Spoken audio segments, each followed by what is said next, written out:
Hello, good morning everyone.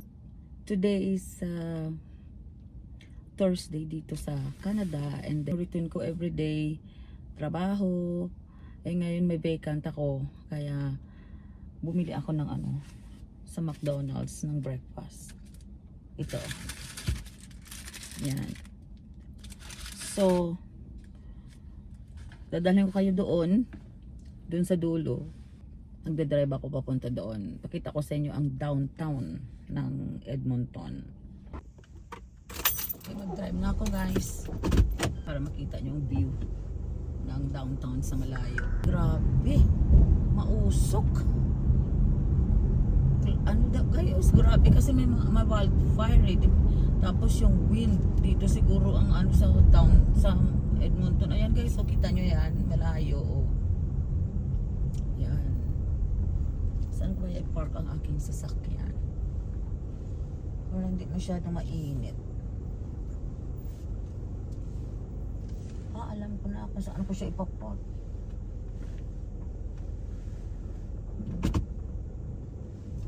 Dito na lang. Overlooking yung yung yan, dito ko na lang i-park. Tapos ipasyal ko kayo.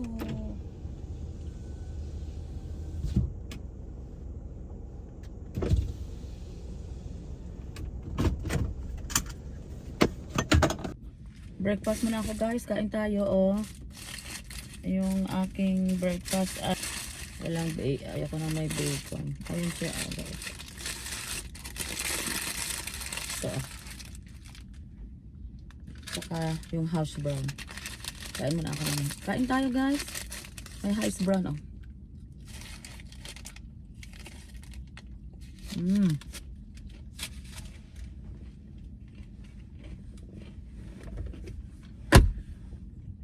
So guys, dito na lang ako kumakain sa sa aking sasakyan. Kasi wala na akong time. Ganon dito guys. Pag busy ka talaga, sa sasakyan ka na lang kakain. Vacant ko pa ngayon with green tea and sausage and egg breakfast McGriddles. Ano pa? Iikot ko kayo dyan. Pakita ko sa inyo ang downtown.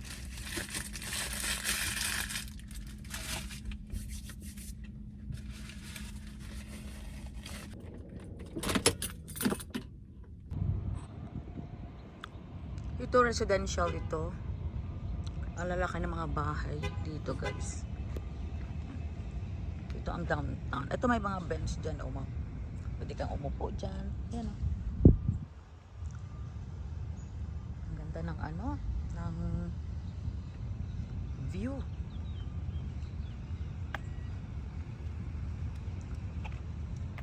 Yan, downtown na yan. I-zoom ko para makita.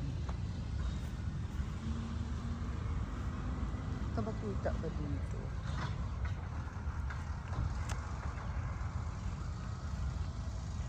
Yan, ito mga na to, yung mga maliliit na tree na to is yan, color green pa siya.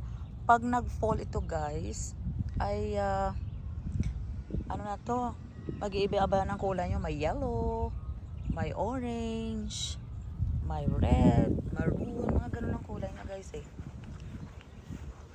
Yan. Ito ang downtown. Hindi yata i-zoom ko Ay. Dali.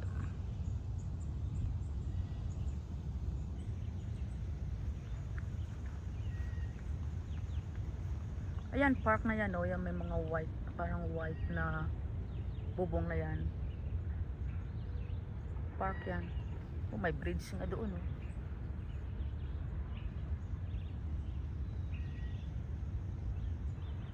na may bridge.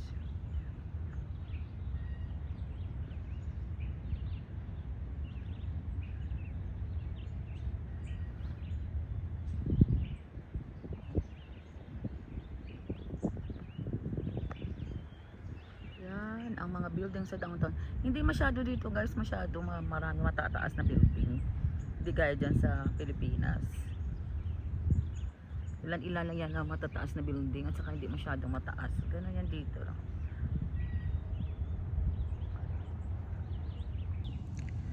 Dito guys, yung mga upuan dito may mga pangalan yan. Yung iba yung mga park, mga pangalan ng mga namatay na mga military. Ito yata, you know. Dito yata itong mga yung dito yata yung mga nakatira. Yan, mga pangalan nila. Yan. Bawat upuan. Ito may upuan din doon sa kabila. Ayan o. Doon din. So masarap dito mag-upo guys at magpahangin. Kaso lang ngayon, upo muna ako ha. Kaso lang ngayon mausok. Kasi ayun guys, dyan sa dyan sa ilalim na yan, mga trail. Kaya maganda dito maglakad kasi yung mga trail dito dugtong-dugtong lang yan eh. Kaya ang ginagawa namin ni Papa Ronald.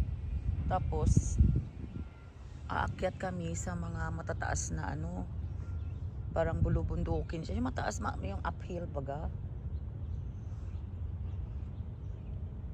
Tapos may naakyat pa kaming 200 steps na hagdanan.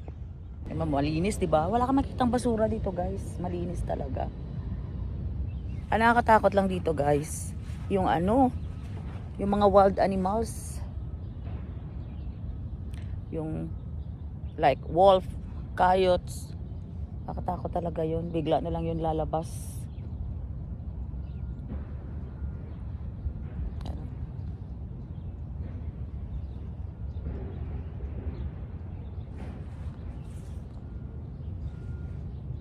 Ganda, di ba?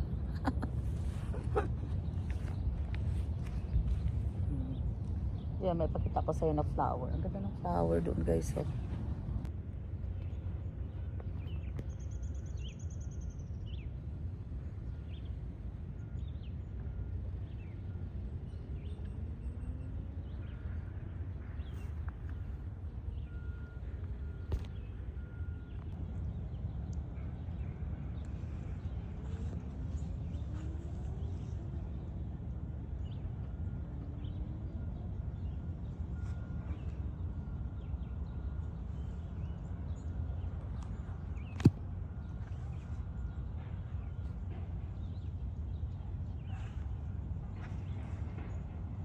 Alalaki ng mga bahay dito. Ikot ko kayo guys sa mga residential. Ito ang aking dinadrive everyday dito sa residential na ito, sa area na to.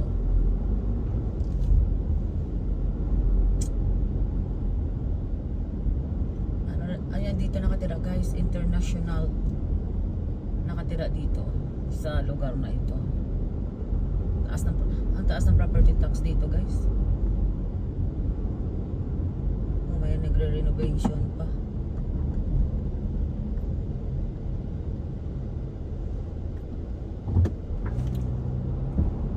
Walang traffic.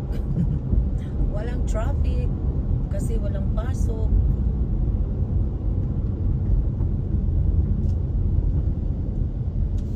Tsaka ano dito guys, organized talaga ang mga bahay, lalo na yung sa mga ano, yung front at likod, tsaka yung basement, yung distance between ng dalawang bahay. Ay, ibig ko hindi property tax at saka ano guys, ang laki ng area, ng lot, napakalaki. Pwede ka magtayo ng 4 na bahay sa isang lot. Kaya ang ginagawa dito, yung mga builders, binibili nila ng mura. Tapos pinapatayuan nila ng mga ano guys, ng mga kwadro, yung parang ano, yung ano tawag yun? Nakalimutan ko.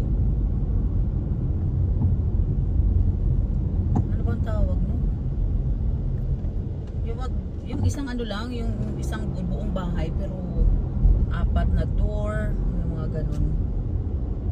5 doors. Ganun. Dito yan, o bahay din yan ng pasyente ko.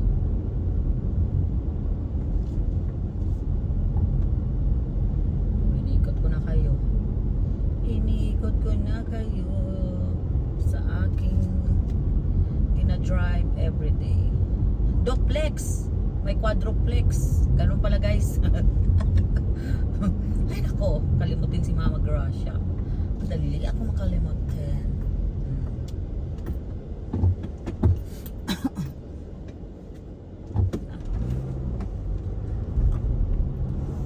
Ayaw niya, nahiya siya. Nahiya siya. Nahiya siya.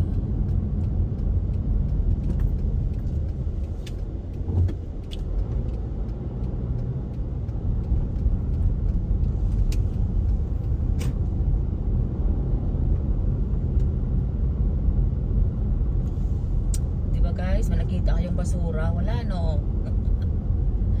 At saka pag summer dito, yan kinakat talaga nila ang grass. Bawat bahay dito hindi nila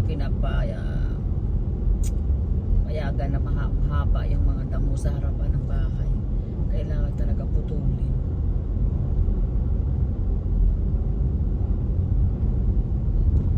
Ay bababa ako guys, pakita ko sa inyo yung bridge kasi sa ilalim ano yun, parang overpass baga, pero parang overpass para baga sa Pilipinas.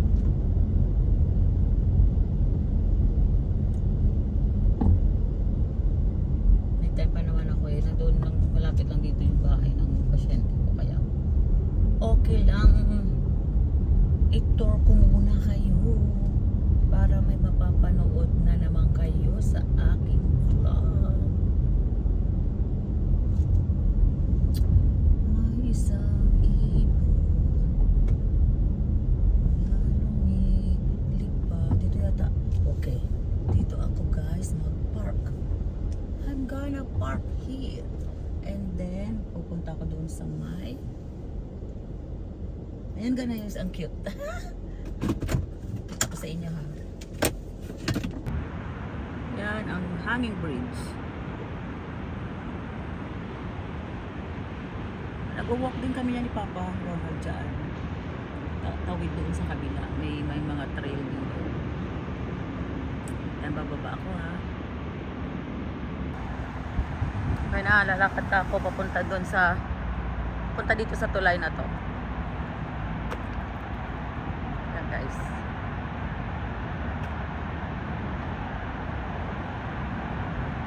Tapos sa baba yan, daming sasakyan.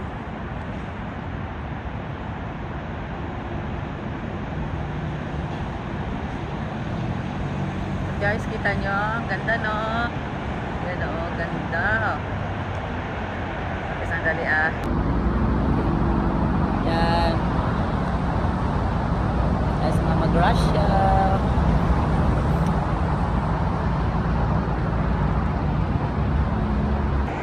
Papasok na ako.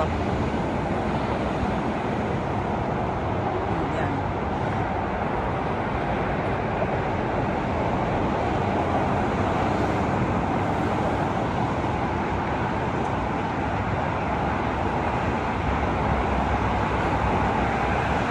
Yan, daming sasakyan sa highway na yan guys. Ayan guys.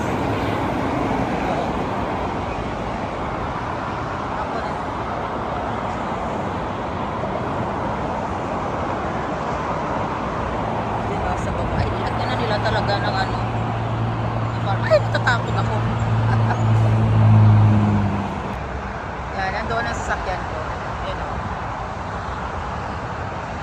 Lapit na ako. Nandoon ang sasakyan ko. Okay, maglakad tayo hanggang doon sa hanggang doon sa kabila. Walking muna. Si Mama Gracia.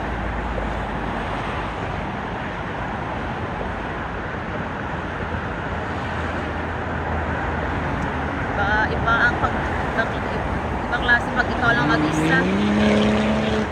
Ang iingat.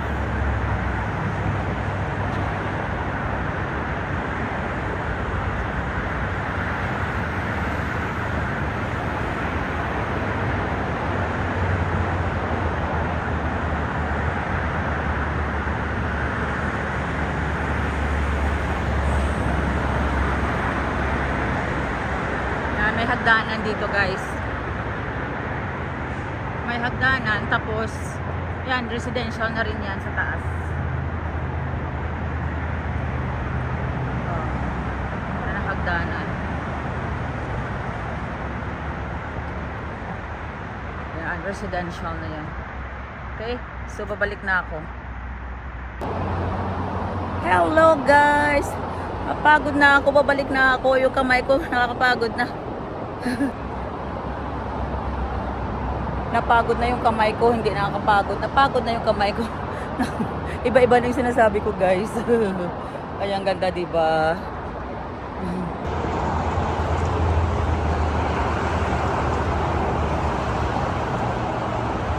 Mayroon dito, guys, bridge, hanging bridge na grabe talaga, guys, nakakatakot. Sa Golden Bridge. Malapit yan doon sa, British Columbia. Ayoko guys sumama sa kaila Papa Ronald. Talagang takot ako. So, grabe talaga, nang nakakatakot tong tumingin sa baba. Kaya sila lang nung pumunta kami doon, sila lang. Sila lang doon ang tumawid sa tulay na yun. Na napakataas talaga guys. Mga ngatog ang mga tuhod mo. Ninervyusin ka talaga. Ayoko noon. Takot ako sa heights eh. Okay, andito na ako sa sasakyan ko. Medyo napagod ako ng konti. Okay guys. Guys, tingnan nyo, ang ganda ng bulaklak. Dito yan sa bahay ng aking pasyente. Malaki na property nila guys. And ito yung isa oh. Ganda, di ba? Yan ang property nila guys. Ang laki. Yan oh. Likod. Biro mo guys, isang bahay lang, laki ng property. Pwede magpatayo dito ng 4 na bahay. Grabe.